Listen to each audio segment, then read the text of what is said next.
سلام ورځ مو په خیر. مرهون مو له یو بل درس سره ښه راغلاست کوم. په تېر درس کې مو ستاسو سره وعده کړې وه چې په راتلونکي درس کې به د فعل د زمانې په اړه تاسو ته معلومات درکړو. اوس دا دی په دې درس کې موږ تاسو ته د فعل د زمانې په اړه معلومات درکړو. په لومړي سر کې د نړۍ په ټولو ژبو کې فعل درې عمومي زمانې لري چې تېر مهال، اوس مهال او راتلونکی مهال دی. مګر وروسته هره زمانه ځان ته جلا جلا حالتونه لري چې د لیرېوالي او نږدېوالي د فعل د بشپړ خلاصېدو یا د دوام په حالت کې حالتونه یې ځان ته زمانې لري او ځان ته ګردانونه لري. موږ په دې لومړي درس کې تاسو ته درښیو چې د پښتو دغه درې زمانې څنګه ګردانېږي. لومړۍ زمانه تېره سوې زمانه ده. تېره سوې زمانه کې موږ تاسو وینو، موږ تاسو ته ضمایرو په اړوند بحث کړی و. په ضمایرو کې موږ تاسو ته ویلي وه چې موږ دوه ډوله ضمایر لرو چې یو منفصل و او یو متصل و.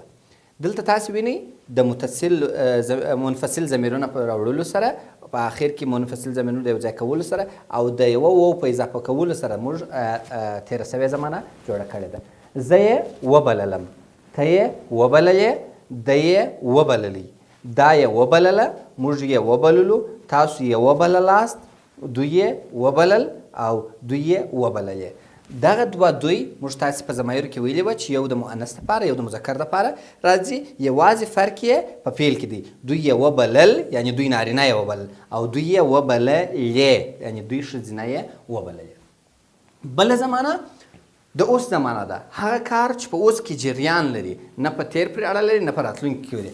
مثلا زه کتاب لولم، ته کتاب لولې، دی کتاب لولي، دا کتاب لولي، موږ کتاب لولو، تاسو کتاب لولئ، دوی کتاب لولي. دلته تاسې متوجه یاست چې دا د تېر زمانې او د راتلونکي ترمنځ یو د اتصال کړی ده، یعنې اوس زمانه ښیي. بله زمانه راتلونکې زمانه ده.